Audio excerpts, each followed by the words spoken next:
역사서에 분명한 이름을 남기지 않은 전투들이 있다. 시간 기록도 없다. 상세한 진영 기록도 없다. 충주에 세워진 하나의 비석, 그리고 지도를 바꿔버린 한 차례 점령의 흔적만이 남아있을 뿐이다. 여기서 무슨 일이 있었던 것일까?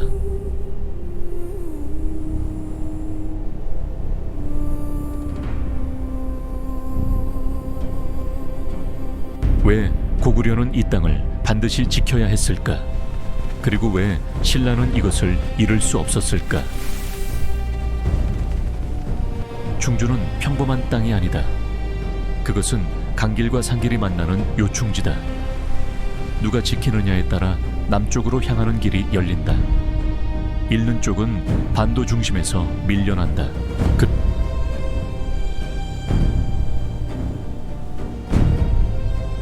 그리고 고구려는 내려왔다. 그들은 난폭하게 공격하지 않았다. 평야로 돌진하지도 않았다.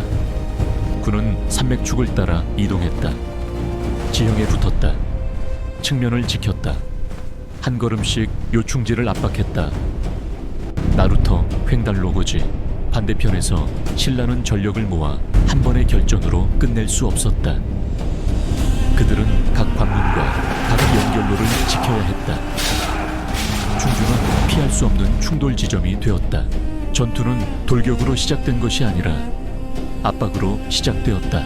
고구려는 먼저 고지를 점령했다.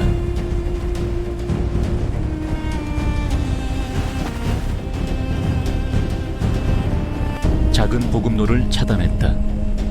신라군을 중심 지역으로 밀어 넣었다.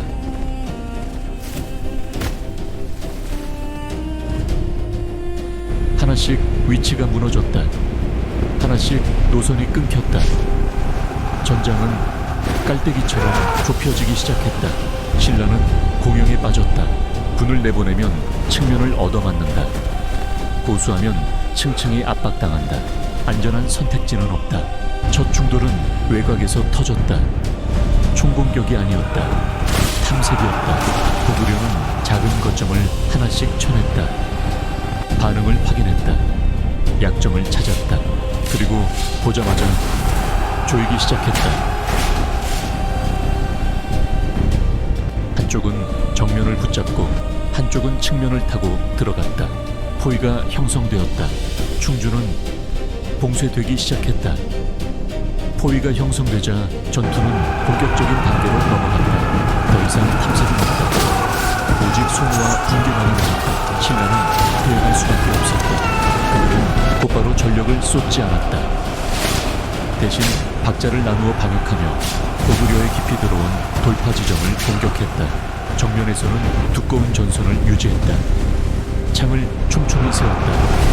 방패를 겹겹이 쌓았다. 적이 돌파하지 못하게 했다.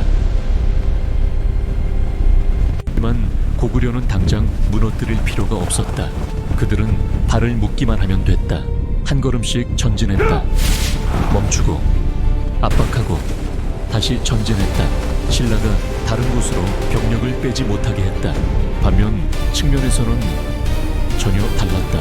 고구려는 험한 지형을 따라 이동했다. 숲에 숨어 산 능선을 따라 붙었다. 작은 거점을 하나씩 쳐냈다. 서서히 통로를 열었다. 신라는 이를 알아차렸다. 병력을 돌려 막을 수밖에 없었다. 하지만 각 부대가 주 전선에서 빠져나갈 때마다 정령은 조금씩 약해졌다. 전투 중반 신라의 진영이 갈라지기 시작했다. 무너지지는 않았다. 하지만 더 이상 하나의 덩어리가 아니었다. 작은 틈이 생기기 시작했다. 그리고 고구려는 그것을 즉시 발견했다. 그들은 전체 전선을 무너뜨리지 않았다. 틈을 파고들었다. 자꾸 연속적인 돌격. 깊이 찌르고 다시 빠졌다. 혼란을 만들었다. 신라를 계속해서 움직이게 만들었다. 그 사이 우회 부대는 충분히 깊숙이 들어왔다.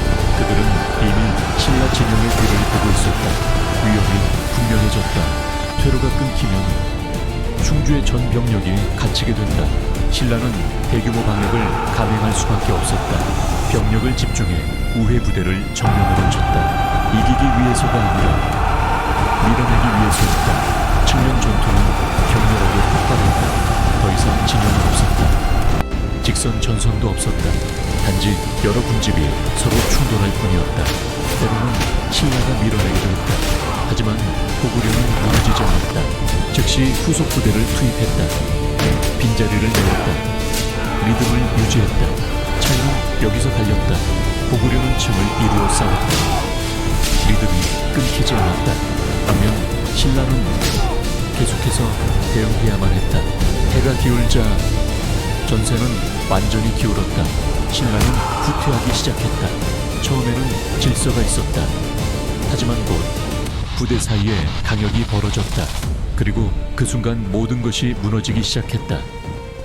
진영이 후퇴하기 시작하자 고구려는 속도를 올렸다. 더 이상 느리게 압박하지 않았다. 그들은 후퇴하는 지점을 강하게 타격했다. 후퇴를 붕괴로 바꾸었다. 한 부대가 너무 빨리 물러나면 화살표 측면이 드러난다. 옆부대 화살표 함께 끌려간다. 연쇄 반응이 시작되었다. 신라군은 충주 중심으로 몰려들었다. 하지만 몰릴수록 더 막혔다. 보급로는 혼잡한 통로가 되었다. 진영은 더 이상 움직일 수 없었다. 공간이 그들을 스스로 짓눌렀다. 고구려는 결정적인 일격이 필요 없었다. 그들은 압박만 유지했다. 충분히 오래 상대는 스스로 무너졌다. 해가 지자 전장은 더 이상 명확한 전선을 갖지 않았다. 흩어진 신라 군집만 남았다. 각 군집은 따로 싸웠다. 연결도 없다. 협력도 없다. 고구려는 전술을 바꾸었다. 대규모 돌파가 아니다. 자꾸 정확한 찌르기였다. 각 틈을 파고들었다. 한 군집이 밀리면 화살표 다른 군집의 측면이 드러난다. 작은 틈 화살표 관통로로 벌어진다. 결정적인 순간이 나타났다. 중앙 전선의 한 구간이 붕괴했다. 강하게 맞아서가 아니었다. 두 부대가 다른 방향으로 붙었기 때문이었다. 고구려는 즉시 돌입했다. 멈추지 않았다. 정렬하지도 않았다. 오직 전진, 확장, 분할. 신라의 진영은 산산이 달라졌다. 이 시점부터 더 이상 만회는 불가능했다. 각 군집은 부분적으로 포위되었다. 완전히 닫힌 포위는 아니었다. 하지만 서로 합류할 수 없을 만큼 충분했다. 일부는 현로를 열려 했다. 하지만 움직일수록 더 깊이 길을 잃었다. 그 사이 고구려는 여전히 진영을 유지했다. 안정적이었다. 교대로 투입되었다. 공격의 리듬을 유지했다. 전투가 끝날 즈음 충주는 더 이상 전장이 아니었다. 그곳은 이미 통제된 지역이었다. 고지는 잃었다. 도로도 잃었다.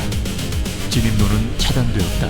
신라는 큰 손실을 입고 후퇴했거나 혹은 고립되었다. 충주에 세워진 비석은 이야기를 전하기 위한 것이 아니다. 그것은 선언이다. 이 땅은 이미 고구려의 것이다. 결정적인 한 번의 일격 때문이 아니다. 지속적으로 조여온 과정, 정확하게 그리고 멈추지 않았기 때문이다.